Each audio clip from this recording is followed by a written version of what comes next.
Estimadas hermanas y hermanos, los saludo invocando el santo nombre de Jesús. Es un gusto estar nuevamente con ustedes, hoy para la 10ª clase del curso de Filocalía 2020. Me tomé la libertad de alterar el índice temático que habíamos planificado para todo el año, dejando la última clase sobre el pseudo Antonio, o el texto atribuido a Antonio el Grande, para realizarla hacia finales del mes de abril. Le he pedido a una hermana, a una amiga, que prepare esa exposición a fin de matizar un poco las clases con otra persona que les hable sobre filocalía. Y también me ha parecido bien introducir ahora, a esta altura del curso, adelantar un poquito la clase sobre Nicéforo el Solitario, que tiene mucho que ver con la sustancia medular de toda filocalía.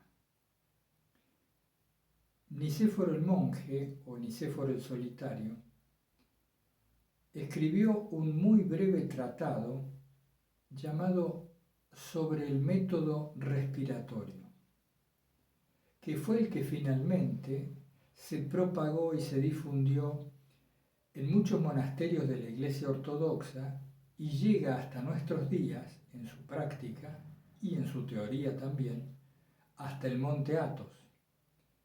Hasta más de la mitad de los monasterios que actualmente están vigentes en el Monte Athos, en Grecia. Fue muy criticado Nicéforo en su momento y en siglos posteriores. Se llegó a llamar a su método el yoga cristiano, entendiendo de este modo despectivo la palabra yoga, diciendo que incluso él lo había tomado de algún contacto que había recibido de la India. Sin embargo, pese a estas críticas y a sus muchos detractores, el método respiratorio que difundió Nicéforo el Solitario es aplicable, comprobable y de suma eficacia para aquellos que se sienten llamados a una unión íntima con Dios, involucrando en su ascética y en su práctica el dominio de las manifestaciones del cuerpo. Más particularmente, aquellos que quieren practicar la esiquía del corazón, la paz del corazón, preparándose a través de la quietud corporal. En esto, como en tantas cosas, todo depende de las personas, del momento espiritual que cada uno atraviese, de las predilecciones del corazón. Todos somos llamados a la unión con Dios y ese llamado nos llega por diferentes caminos, por diferentes vías, y puede que un método nos ayude más que el otro.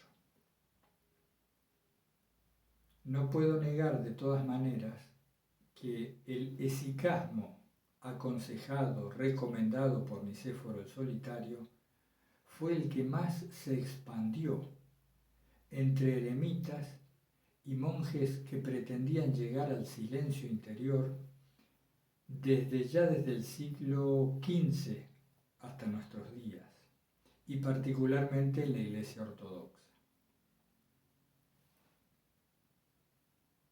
Nicéforo hace un breve raconto, como ustedes pueden ver en el audio del texto. Hemos hecho un audio de 48 minutos sobre el texto que figura atribuido a Nicéforo en Filocalía. Ustedes pueden escuchar en ese audio cómo él hace una breve reseña de la vida de algunos santos padres del desierto, de diferentes siglos que lo precedieron. Él pretendía de este modo hacer docencia, pedagogía, tomar como pequeñas perlas de sabiduría para educar precisamente a aquellos que se habían reunido en sus cercanías, un poco como discípulos, otro poco como compañeros de camino en la búsqueda de la unión con Dios. Pese a la brevedad del texto, y aunque también en Filocalía Nicodemo recopiló un texto que se atribuye hoy en día a Nicéforo, pero que está incluido como de Simeón o el pseudo Simeón, pese a la brevedad del texto, decía, Nicéforo ha sido uno de los monjes que más ha influido en el esicasmo ortodoxo y en la esiquía del corazón que conocemos también aquí en Occidente.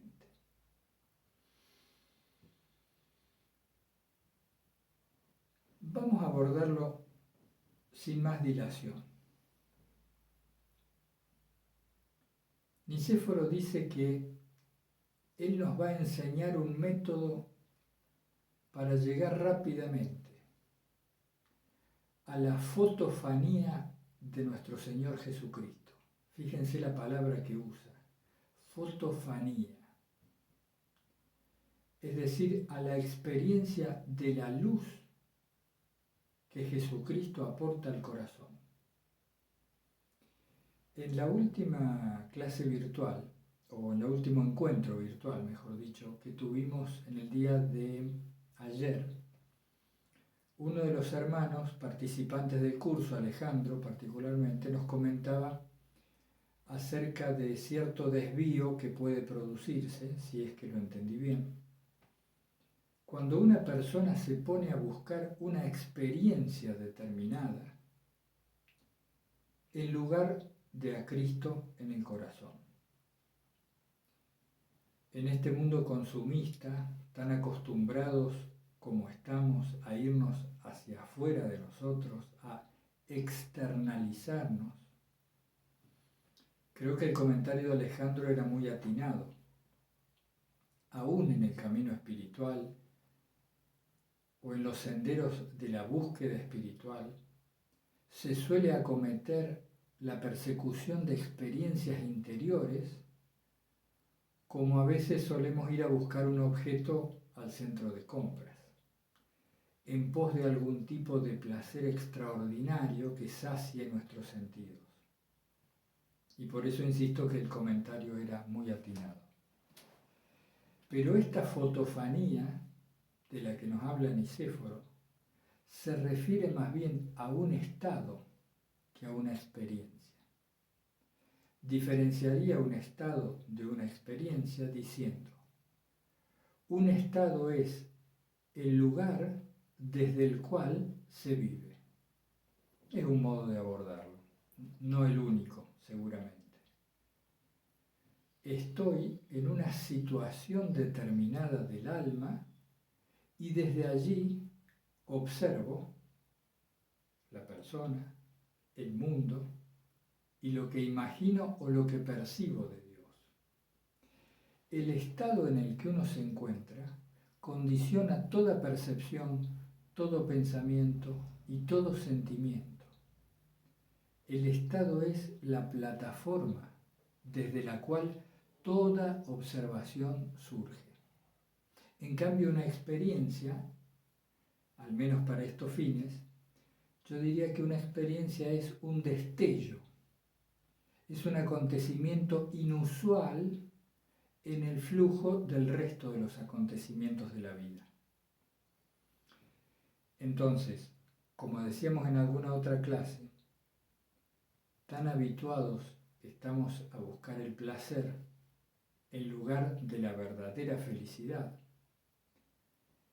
que nos abocamos a perseguir experiencias, esto es placeres, en lugar de la estabilidad del ánimo, de la paz profunda del corazón, que es lo que nos da la felicidad.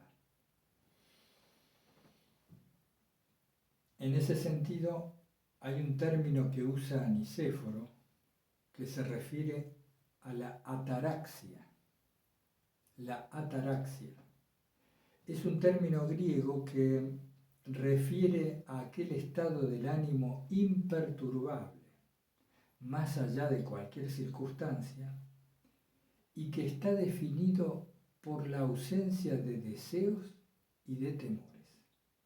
Fíjense qué estado más extraordinario. Ausencia de deseos y de temores.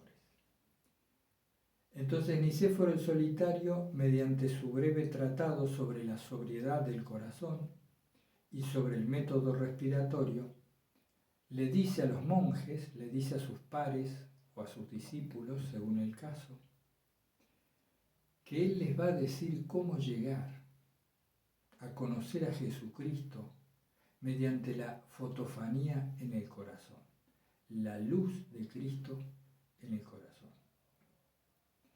Hace una salvedad Nicéforo diciendo, no me quiero equivocar, diciendo que esto es para aquellos que han abandonado los bienes del mundo por el tesoro que está en los cielos, que está en nuestro interior.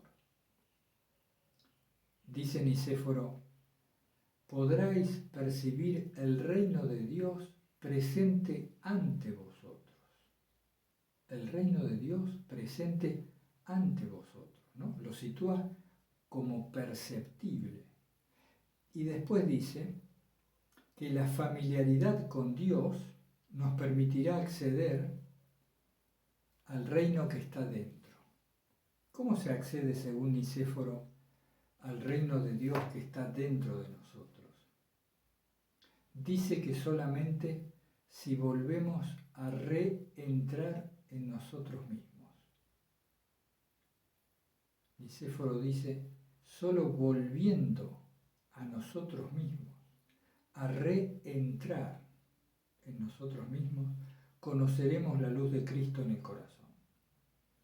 Esto era revolucionario entonces y sigue siéndolo hoy. Después vamos a hacer un anexo en el video sobre Nicéforo, su breve vida y su historia. Cuando él dice que esto será accesible a aquellos que han renunciado a los bienes del mundo y lo han dejado todo por el reino que está en el corazón, se refiere a esa renuncia que no necesariamente es exterior, pero que muchas veces puede serlo, a esa renuncia a los apegos y a los deseos de toda otra percepción que no sea la de Dios. Mientras el monje cree, en este caso sus discípulos, mientras el monje cree que hay algo en el mundo capaz de satisfacerle su necesidad profunda, no va a encontrar, no se va a reencontrar consigo mismo en el cielo, en el reino de Dios que está en el corazón. En aquel tiempo y en ese contexto renunciaban no solo interiormente, sino también externamente. Era una forma de vida, como hemos visto, que los llevaba al desierto, a la soledad, al eremitismo o, en todo caso, al semi-eremitismo, viviendo en pequeñas comunidades. Avancemos un poco más sobre esto. Quiero hacerles una salvedad antes de continuar sobre el método respiratorio, acerca de este tema de la renuncia que mencionamos recién. Este apartarse, este renunciar a todos los bienes de este mundo, puede ser una renuncia interior y o exterior. En aquel tiempo, estos monjes se retiraban del mundo físicamente incluso. Era una renuncia extrema que buscaban en el corazón y en sus actividades, en su propia ubicación física en el mundo. La verdadera renuncia, lo dicen ellos mismos, es aquella que se opera en el alma mediante el desapego. no es tanto lo que tengo o dejo de tener, si estoy con alguien o no estoy con alguien, no es tanto la índole de mis actividades, sino la actitud de posesión o de desapego de esas cosas, personas o actividades. ¿Quién es el pobre? Mucho se ha tratado acerca de la persona pobre en la espiritualidad cristiana.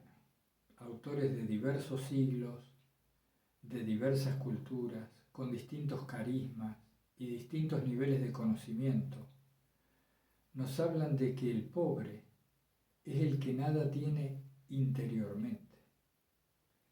Y puede ser pobre incluso quien vive rodeado de riquezas. O puede ser posesivo y muy apegado aquel que teniendo poco se aferra a esas pocas cosas. Es un tema importante este de la renuncia, porque si nos ponemos un poco a atender a ello, vamos a ver cuántos apegos tenemos. ¿Y qué son los apegos? Son aquellas seguridades que buscamos en cualquier lado menos en Dios. Esas cosas a las que nos agarramos para sentirnos firmes, seguros, en cierto modo inmortales. Es como si quisiéramos escapar de la fugacidad y de la finitud abrazándonos a las cosas o a las personas. Este es el kit de la renuncia, también cuando Nicéforo dice que esto es para aquellos que se han apartado de todos los bienes del mundo. Bien, hecha la digresión, empezamos con el tema del método respiratorio que prescribe Nicéforo el Solitario.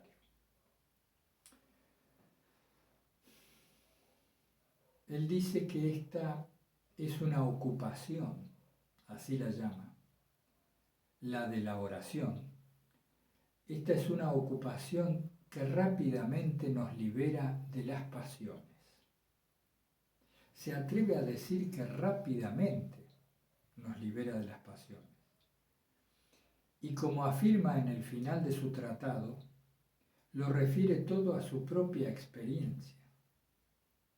Se siente muy seguro porque él lo ha vivido. Entonces dice, si haces esto, vas a obtener esto. Y así lo presenta con esa seguridad y esa contundencia. A continuación, se pone a dar sinónimos, a explicar significados de lo que es la atención. Nuevamente volvemos a este tema tan importante en toda Filocalía y para nosotros mismos, que es el tema de la atención. Se pone a dar definiciones de la atención que uno no se hubiera imaginado. Dice, por ejemplo,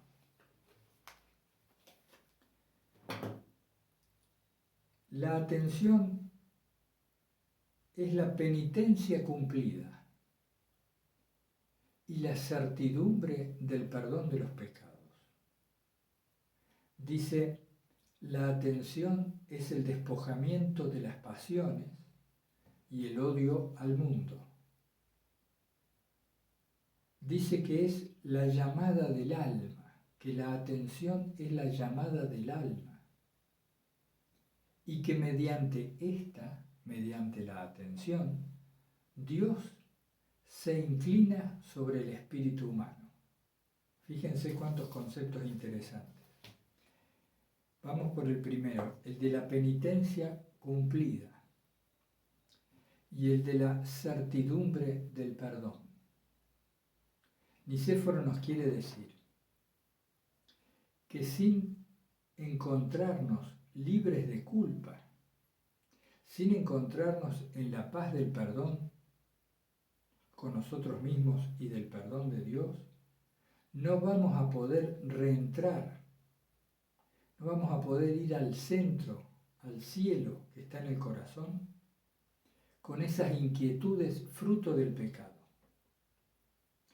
Entonces sitúa a la atención como una cualidad de la penitencia necesaria. Si tengo culpa, si estoy en falta, si me encuentro en pecado, si no siento paz en mi relación con Dios, no voy a acceder a los beneficios que el método de Nicéforo aporta. Estas son salvedades importantes. Después habla de el despojamiento de las pasiones y el odio al mundo. Por supuesto, la palabra odio es demasiado fuerte. Quizá nosotros hoy usaríamos, también es fuerte, la palabra desprecio del mundo, que también usan los filocálicos, el rechazo del mundo. Es difícil, yo más bien lo situaría en ese desapego nuevamente, o en esa cierta indiferencia de las cosas del mundo. Que no es que necesitemos apartarnos de ellas, sino no aferrarnos. Entonces, quien no se aferra a las cosas del mundo, quien de esa manera se va despojando de las pasiones, podría entonces sí practicar el método que Nicéforo prescribe. Él va dando definiciones de la atención al tiempo que nos está presentando una especie de lista de requisitos para que este método sea eficaz. Hay que tenerlo en cuenta. También habla, finalmente, y esto es muy llamativo, él dice que la atención es una llamada del alma. Fíjense qué excelente y qué bella función le hace cumplir a la atención. Cuando nosotros ponemos atención, y mientras más elevamos nuestra atención, es el alma quien nos está llamando a reentrar al corazón. Y dice que mediante la atención, Dios mismo se inclina hacia el espíritu humano. Esta consideración de la atención de esta manera es absolutamente original de Nicéforo el Solitario y que algunos místicos posteriores han tomado, sin duda. Original, digo, en la espiritualidad de los santos y de los escritos espirituales. De por cierto que ya en el Evangelio se dice que es Dios quien nos amó primero. Y en ese sentido, Él es quien nos llama. Así que no es que Nicéforo sea el primero en decirlo, sino la Sagrada Escritura misma. Pero sí en lo que se refiere a escritos monásticos y a teología espiritual, es bastante original en el momento en que lo dijo. Y particularmente a mí me han gustado dos definiciones más, me parecen muy relevantes. Dice Nicéforo que la atención es el auxiliar de la fe. Es el auxiliar de la fe, que sin atención no hay fe verdadera. Eso me ha parecido muy cierto, además de bello. Continuemos un poco más.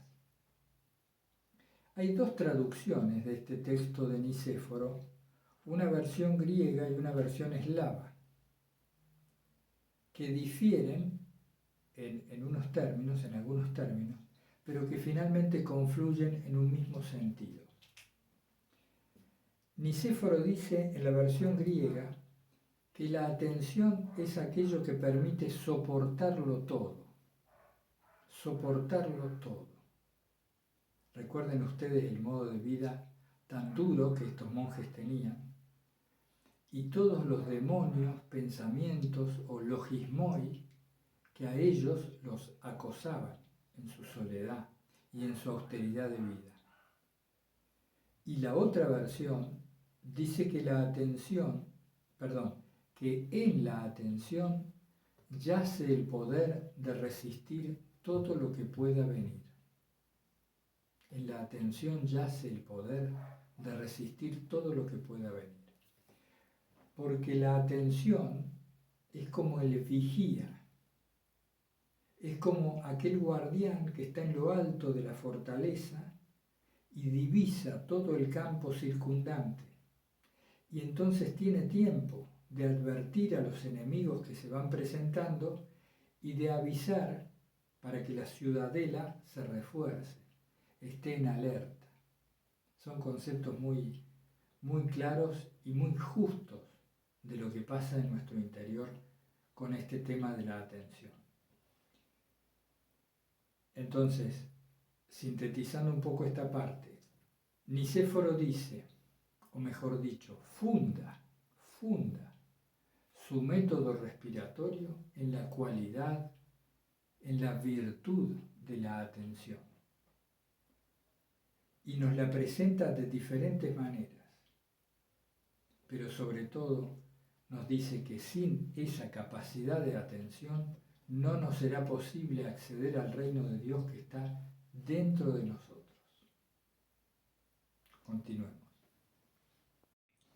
Continuando, hermanas y hermanos, abordemos brevemente el método respiratorio que aconseja Nicéforo el Solitario y también dos prerequisitos que él considera sumamente necesarios para tener éxito, o mejor dicho, para lograr un fruto de esta práctica de oración.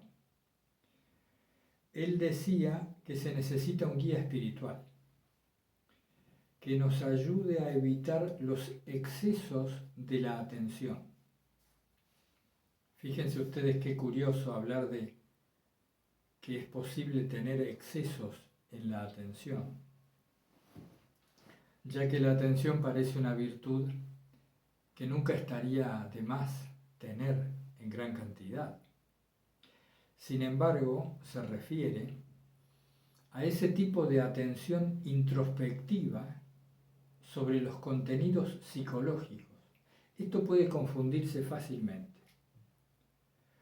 Una cosa es atender a todo lo que surge en ese espacio interior en el que somos conscientes, dejando que eso pase y centrando toda la fuerza de nuestro corazón en atender a la luz pura, al silencio profundo, a ese cielo dentro de nosotros que es la luz de Cristo. Y otra cosa es dejarse llevar por esos contenidos mentales, atendiendo a sus cómo, a sus porqués, a sus paraqués, a toda esa serie de interminable laberinto que se va tejiendo allí en la interacción entre la mente y el cuerpo. Por eso Nicéforo enfatiza en la necesidad de un guía espiritual. Y por eso también en aquella época y en estos lugares, los eremitas se nucleaban o tendían a agruparse en torno a un padre espiritual. Padre espiritual que era reconocido por toda una trayectoria de vida, por años y décadas de práctica coherente, de oración firme, de soledad, de austeridad. Cosa yo diría casi imposible de encontrar en estos tiempos. Y si bien Nicéforo el Solitario nos aconseja buscar denodadamente un guía espiritual, no nos queda más que acudir a los referentes clásicos, como pueden ser los padres del desierto, los monjes compilados en Filocalía y tantos santos y místicos insignes en la Iglesia a lo largo de la historia. Creo que beber de esa sabiduría es lo que tenemos a la mano, a falta de maestros vivos que sepan encarnar la vida de Cristo en el corazón. No estoy negando que puedan existir, digo que son extremadamente difíciles de hallar. Entonces, como decíamos en alguna otra ocasión, el intercambio entre hermanos y la sabiduría de algunos libros selectos pueden guiarnos un poco en estas sombras del alma, en los laberintos de la atención, y también para seguir el consejo que nos da Nicéforo, porque solos, por nosotros mismos, seguramente vamos a desviarnos en esta práctica de oración o en otra, en cualquier otra. Entonces, la necesidad de una guía espiritual, de un guía espiritual, la marca Nicéforo muy claramente. Pero también alude a un prerequisito sumamente necesario. Él dice, es imprescindible tener una vida apacible y en paz con todos. Tener una vida apacible y en paz con todos. Quiero volver un poco sobre este tema. Muchas veces nosotros abordamos prácticas espirituales. Yo mismo, a lo largo de muchos años, he abordado prácticas espirituales y luego de un tiempo me he sentido defraudado de ellas porque no daban el fruto que era acorde a mi expectativa inicial o incluso a lo que aquel libro o aquella instrucción espiritual me había prometido como resultado de esta práctica.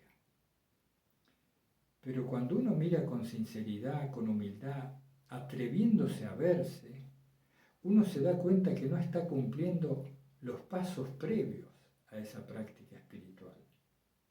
Entonces mal podemos nosotros culpar, por ejemplo, al método respiratorio de Nicéforo o a las instrucciones de otros monjes si no accedemos al lugar del corazón que ellos nos describen. ¿Cómo podríamos culpar de equivocado su método si nosotros no cumplimos los requisitos previos para abordar esa práctica? Y aquí Nicéforo nos lo está dando de manera muy simple, contundente, precisa. Se necesita una vida apacible y en paz con todos. ¿Tenemos eso nosotros para poder aplicar el método que él nos sugiere? No quiere decir que no podamos abordar la práctica mientras vamos ordenando nuestra vida, pero tenemos que saber que este tipo de interiorización, de esicasmo, de quietud e interiorización que él prescribe, necesita de condiciones de vida favorables. Sobre todo esto de la vida en paz, eso es lo que quiere decir apacible, y sin conflictos con nadie. De otra manera, estos elementos vienen a hacer ruido cuando nosotros queremos ir hacia lo profundo del corazón. Bien, el método respiratorio, dice Nicéforo, consiste en llevar la atención a nuestra nariz. Quiere decir, toda la potencia atencional que tenemos al flujo respiratorio, a la inhalación y a la exhalación, que como dice en el texto, viene a servir para quitar el calor del corazón, para enfriarlo, para oxigenarlo. Atendiendo a la respiración, nosotros tenemos que seguir ese flujo que primero nos va tranquilizando. Respiramos 5, 10, 20, 30 veces atentos a esto que ocurre, no intentando modificar el flujo respiratorio, sino simplemente atendiendo a cómo se desenvuelve. Este es un matiz importante. No intervenir en el natural fluir del aire en nuestro cuerpo, en su interacción con el medio, sino simplemente ser conscientes de él, de esa corriente continuada de intercambio entre la inhalación y la exhalación.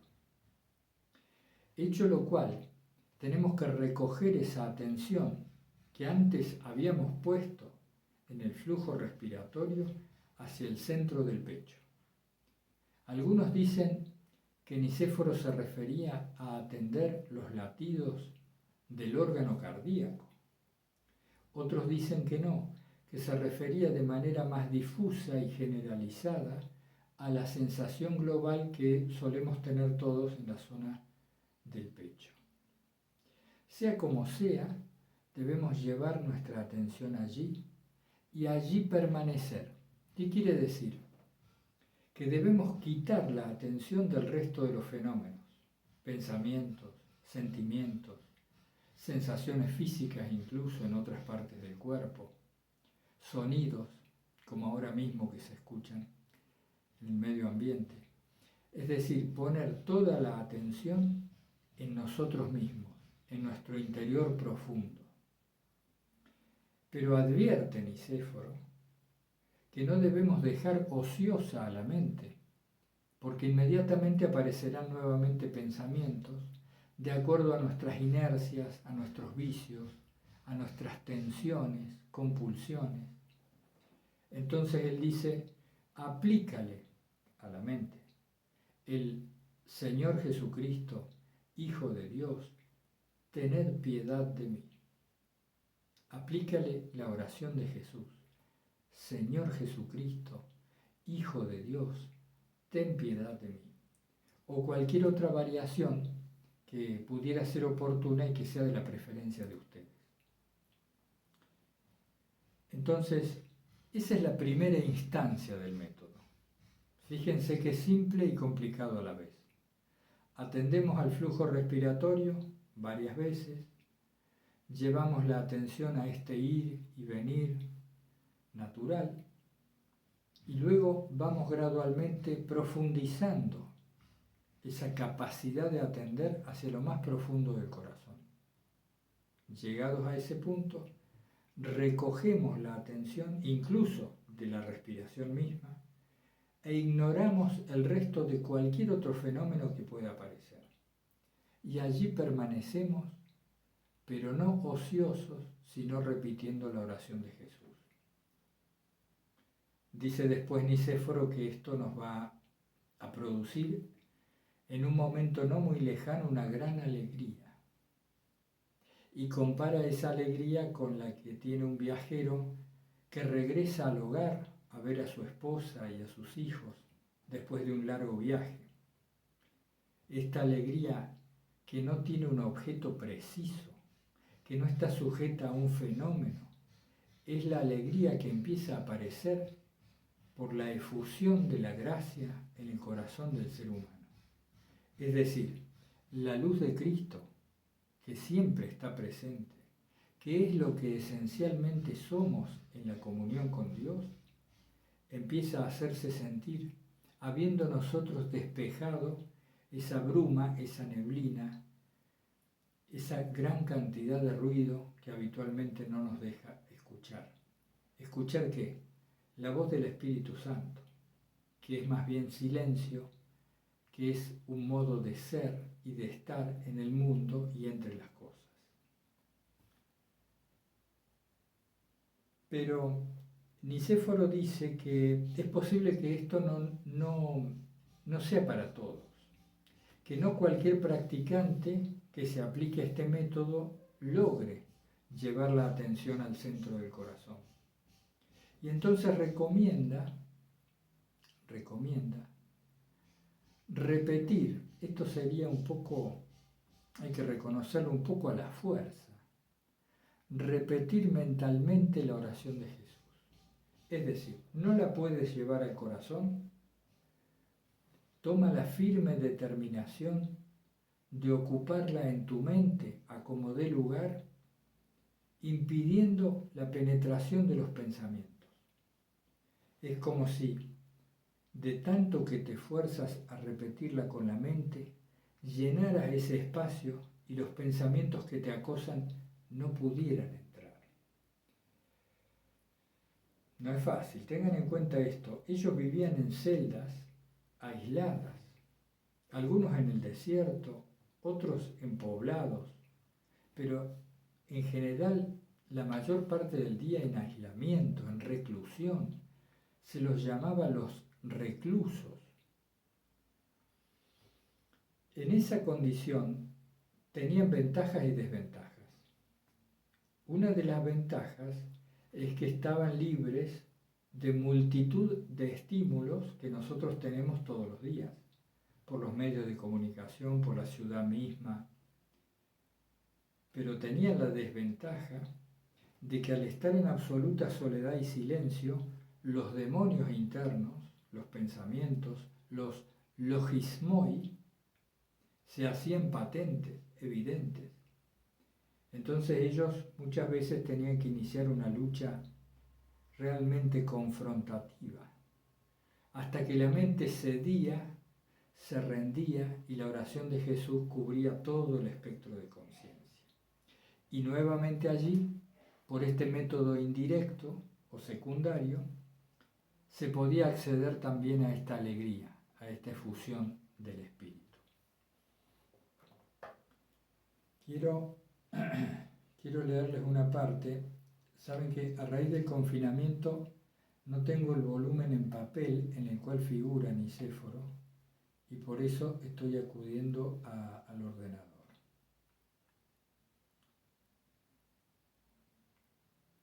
Entonces dice, aludiendo a la primera parte, ¿no? Cuando él dice que llevemos la atención al corazón, que nos recojamos allí. Él dice, hermano mío, acostumbra entonces a tu espíritu a no apresurarse a salir. En los comienzos le faltará celo, es lo menos que se puede decir, para esta reclusión y este encierro interiores. Pero una vez que se haya contraído el hábito, no experimentará ya ningún placer en los circuitos exteriores. Pues el reino de Dios está en el interior de nosotros, y para aquel que vuelve hacia Él su mirada y lo busca con la oración pura, todo el mundo exterior se convierte en despreciable. Aquí hay tres conceptos que quisiera destacar. Uno dice, hermano mío, acostumbra entonces a tu espíritu a no apresurarse a salir. Dice que le faltará celo, le faltará ganas de permanecer en ese encierro, en esa reclusión.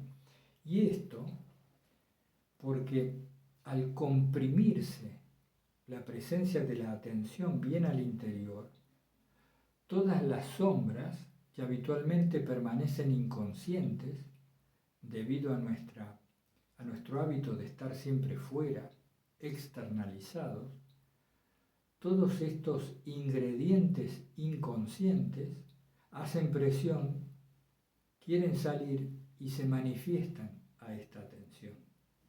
El otro día charlábamos, creo, con una hermana en una de las reuniones virtuales, porque al principio quien practica la oración de Jesús con énfasis puede creer que está empeorando su vida interior. Puede sentir que lo acosan pensamientos que jamás había imaginado tener, tendencias que desconocía, odios, enojos, pulsiones. Esto no es un empeoramiento, es una toma de conciencia al haber llevado la atención a un punto más profundo. Y es por esto que Nicéforo dice que al principio le faltará celo y no querrá permanecer en ese encierro y reclusión interiores. Pero dice también, una vez que ha contraído el hábito, no experimentará ya ningún placer en los circuitos exteriores, es decir, en las cosas del mundo, porque el reino de Dios está en el interior de nosotros y el mundo exterior se convierte en cosa vana, en cosa de poco valor. Aquí hay que tener cuidado. No se imaginen ustedes que si uno accede a una oración cada vez más profunda, va a andar odiando el mundo. Se produce, por el contrario, una dulcificación de la visión del mundo.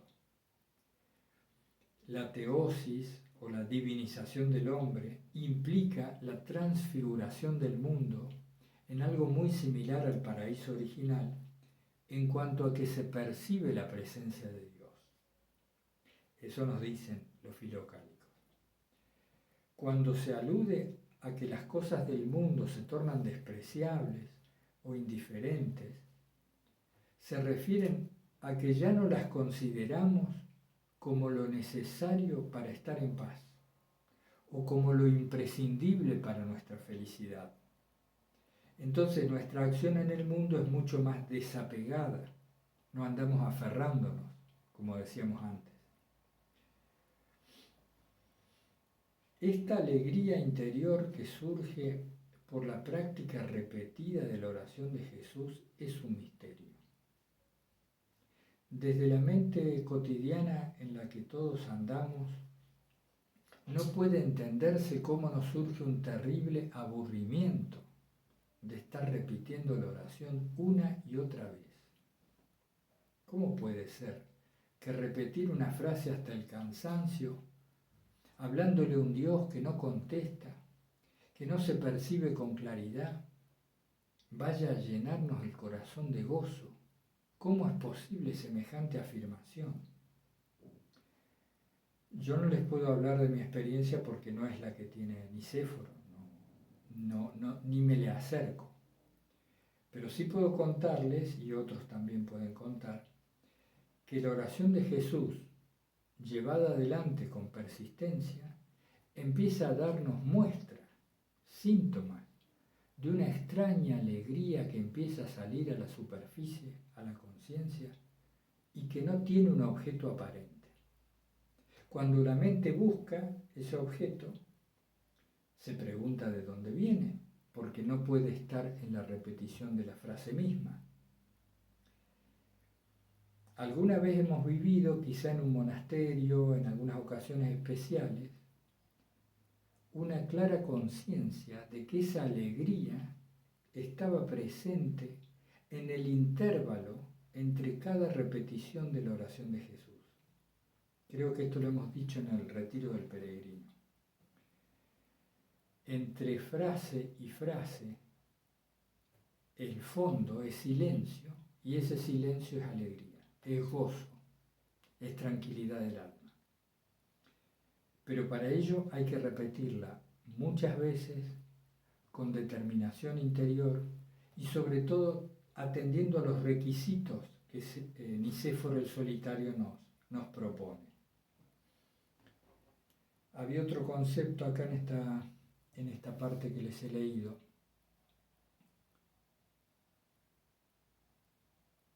Eran eso. Después dice que agradece a Dios si desde el principio puedes penetrar con el Espíritu en el lugar del corazón que te he mostrado. Agradece. Y después dice, si a pesar de todos tus esfuerzos no llegas a penetrar en las partes del corazón conforme a mis indicaciones, haz como te digo, y con la ayuda de Dios alcanzarás tu objetivo. Arroja de la razón todo pensamiento, tú puedes hacerlo, solo necesitas desearlo, y entrégate al Señor Jesucristo, ten piedad de mí. Este es un concepto que quería abordar. Nicéforo dice que después de haber arrojado de esta razón todo pensamiento, es decir, después de haber desatendido a los pensamientos, tú puedes hacerlo, solo necesitas desearlo, entrégate al Señor Jesucristo, ten piedad de mí. Introduce el concepto de que nuestro deseo profundo de apartar la atención de los pensamientos, nuestro deseo profundo, es lo único que se necesita para lograrlo. Es interesante. Ese fuego del deseo de querer encontrar a Dios, de querer encontrar la luz en el corazón, pareciera ser el requisito fundamental.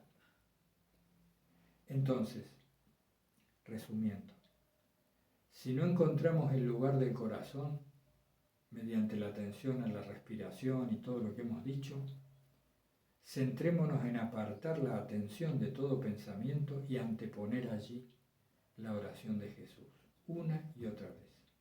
Y dice Nicéforo, ya verás la alegría que sigue.